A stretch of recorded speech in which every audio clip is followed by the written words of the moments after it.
What's going on, everyone? Ali Zahir back with a brand new episode of Iran Tech. I'm here with a quick question. Take a look around you wherever you are. What would you do if an earthquake hit? You have 1 second to respond, and time is up. I'm willing to bet that most of you probably didn't have a pre-planned location or a solution, a place where you can hide and rely on to protect you. You probably didn't have that in mind, but we really need that in case of a natural disaster such as an earthquake. We need a pre-planned location and a pre-planned thing to do at that location to be able to protect us from harm in case of a natural disaster. Kind of like what an airbag does in a car.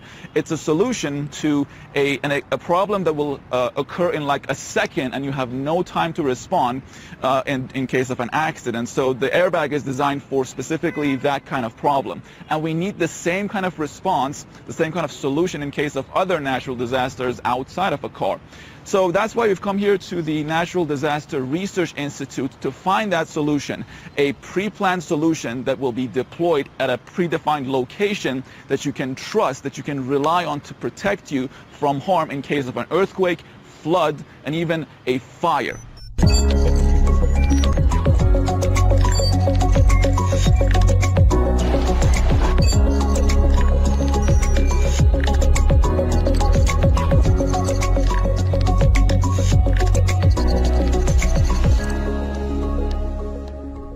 The need to devise a carefully planned out system to protect ourselves against harm caused by natural disasters, and particularly earthquakes, is now more evident than ever before, because we recently found out through new scientific data that a plan that we relied on to protect ourselves from harm caused by earthquakes is actually not as strong or as effective as we thought it was. The triangle of life. You've probably heard of it, or a translation of it. It is weirdly popular for an unsubstantiated claim. The idea is that in case of an earthquake, when debris are expected to fall on your head, instead of taking cover under stuff, you should take cover next to them. Because when things fall, the edge of the triangle will protect you. This, theory is very idealistic, considering we're talking about a scenario in which chaos rules. In fact, most deaths during an earthquake are caused by debris falling on people. Debris that is probably not perfectly structured to fit the criteria of this made-up rule. No thank you, Mr. Douglas Cope. We will stick with our drop, guard, and hold rule that is actually backed by reputable natural disasters organizations. Anyway, unfortunately, even by fully adhering to the substantiated methods of protecting yourself against earthquakes or other natural disasters, you are never fully protected.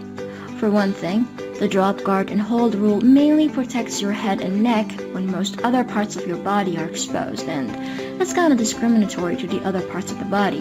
They want to be protected too. What we need is a more sophisticated solution, one that is quick, simple, clear, and most importantly, effective and hopefully all-encompassing, able to protect us from more than just one natural disaster.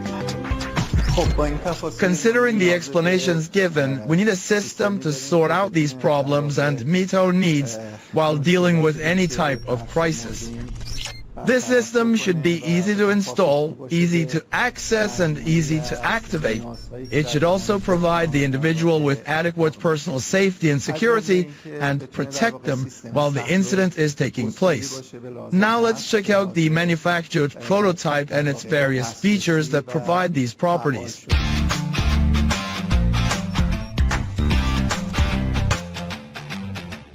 This is the emergency shelter system.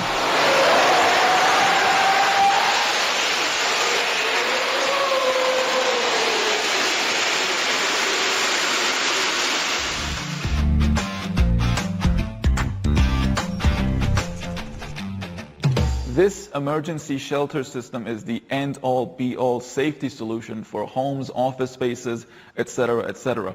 There are a few things that are worth noting about this whole system. Perhaps the most important of which is the use of Kevlar as the outside material of this inflating ball of sorts. So the Kevlar, we've basically mostly seen it as a black fabric in most places where it has its uses, but this time it has been covered with a luminescent orange color to be also visible in darker hours, because, you know, the natural disasters will never tell you when they're coming. So it might be at 3 a.m. you can't see anything, but this little bit of luminescence can help you find where the device is located at. So that's the Kevlar material, but also the other things, the other properties that it gives the system is that because Kevlar is such a strong, tough material, it is actually bulletproof, even though this is probably not the reason why we have used Kevlar, but it gives it the properties that allows it to be able to be resilient against like 9 tons of load on it. So in case of an earthquake, when a person is in it, it can hold up to 9 tons of rubble on it before it pops. Now, another thing that happens when the emergency system deploys is that there's a lever inside that you can pull that deploys 2 airbags on the top and the bottom that creates a vacuum within the shelter. And of course, nitrogen fills the outside ball and the airbags. And when the vacuum is created, when the seal is created, you obviously need oxygen to be able to breathe within it for at least a period of time. So the nitrogen tank for the shelter itself and the oxygen tank that is within the vacuum that is now created, they're both housed in a drop ceiling. Drop ceiling is the main method of deployment for the main method of installation for this emergency shelter system, which is essentially a 2-layered ceiling. One of them is like fake, and there's an empty space in between. And this whole system, the container, is housed in between the 2 layers of ceiling, and the oxygen tank, the nitrogen tank, are all in there, out of sight, out of mind. But you can also deploy them in non-dropped ceilings, so just regular ceilings, but they will look a little bit less elegant. But what's elegance when it comes to safety? So that's the deployment aspect of it. The other thing to mention is in the installation process, when you're first installing it at your apartment, or any other place for that matter, there is a seismograph, a proximity sensor, and a smoke detector that also needs to be installed. So the seismograph is meant to tell the system whether or not an earthquake has happened. Now the important thing about it is that it prevents accidental deployments of the system, because someone might be playing loud music, and the loud music, especially if there's a lot of bass, can rattle the whole floor. But if the seismograph is deployed and the settings need to be adjusted in the first installation. So the settings allows the seismograph to tell whether or not this amount of rattle is actually like an earthquake or not. So we can adjust the threshold, the minimum threshold before the system deploys. And the proximity sensor is of course deployed because it needs to tell the system, okay, so an earthquake has happened, but no one is under it. So we need to wait for someone to come under it before the system is deployed. That's the proximity sensor. The smoke detector tells the system whether or not there's a fire, because yes, the Kevlar also protects you against fire. It doesn't go up in flames, so it can protect you against flames as well. And that's the whole suite, essentially. It can protect you in the case of an earthquake, in case of a fire, and even floods, because it is filled with nitrogen and it floats on the water. So that's the whole the suite of security features that it offers. But there is still some more information that we need to know about some of the other usages of this emergency shelter system.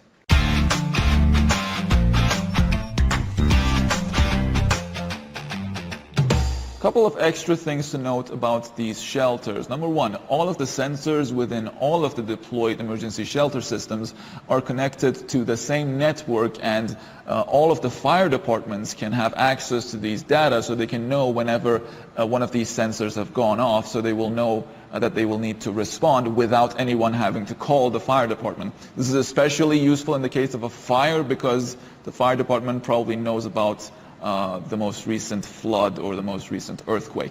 Another very interesting feature that can be used from these shelter systems is that they can actually be used in cars as well. They are particularly useful for older car models with either no airbags or rudimentary ones that only come from the front with no side protection. Because they envelop the whole body, they can protect against side impact and impact from anywhere, and also provide some level of resistance against pressure, up to 9 tons, in fact. That's a lot of resistance against pressure. So they can even be deployed in cars.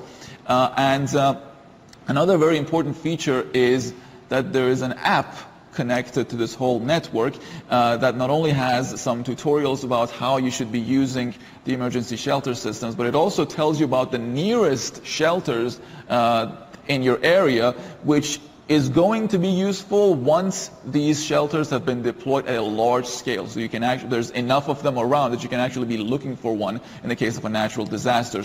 There's also alerts that the app receives in case there's a looming natural disaster that is going to endanger the lives of the people in a particular region.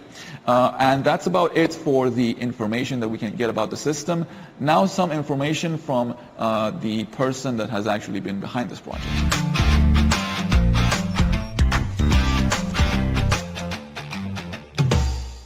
I'm now with the inventor of this project, Mustafa Taqizadeh, and the first thing that I wanted to ask him is the inspiration behind you deciding to make the emergency shelter system in the first place. When I was an elementary student, I remember getting so concerned when I watched people jumping out of the Twin Towers to save their lives on 9/11. Some of them even lost their lives before landing due to heart attacks. This feeling got much more tangible for me after the Bam earthquake, 2 years after 9/11. There were so many people living in one-story buildings who were unable to save their lives in the first 2 seconds of the earthquake. And obviously it hit closer to home because you were living in Kerman at the time, right? Yes, my elementary school was located in Kerman, and it made me see that everybody was trying to help, and this incident was everywhere in the news. This highlighted the concern of what to do during these incidents in me. Then I realized that my childish ideas could be used for all sorts of incidents. Years later, after getting into university and consulting many teachers and professors, I could develop my ideas and make more realistic and practical mock-ups. And after 5 years, I could finally patent my invention in Iran. Can you paint me a picture for some of the recent natural disasters that have happened that could have been prevented if your system was used? The recent disasters in Iran, including the Metropole incident, the Plasco building fire, some of the recent floods in Iran or the recent big flood in Pakistan, Kermanshah earthquake, and the catastrophic earthquake in Turkey, our system could be activated both automatically or manually and provide shelter in a split second. For example, in Metropole incident, which was an unpredictable one, our system could have been activated by people inside the building. And can you tell me about the certificates and licenses that the emergency shelter system has managed to get? We have our licenses from the Natural Disasters Research Institute of Iran, which is a subdivision of Housing Foundation, another license from Iran Patent Office and technical referring of Amir Kabir University. We also won the second place in the recent competition of Geneva 2023 Innovations in Switzerland. We have also performed successfully in some other domestic and international competitions. What can you tell me about any other emergency system that is comparable, at least in some ways, to this emergency shelter system? The only comparable system to ours is a kind of bed which is mainly designed for residential areas and can't be used in educational, therapeutic and office areas. These beds are placed in bedrooms and the person should get to these bedrooms and jump into the beds to take shelter. And that's as close as it is in terms of comparable emergency systems, right? Yes, this is the only practical system. Right. Mustafa, thank you very much for the information. Moving right along.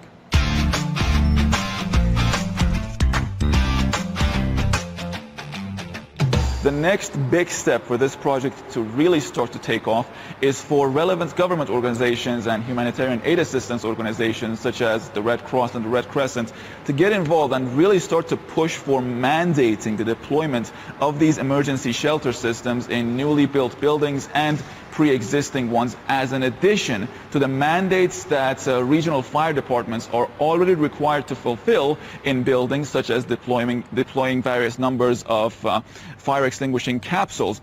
And then private companies will start to take notice of these mandates in like government buildings and government companies, and they will almost be pressured into deploying their own emergency shelter systems of their own, and only then we will see a lot of lives being saved as a result of deploying these emergency shelter systems.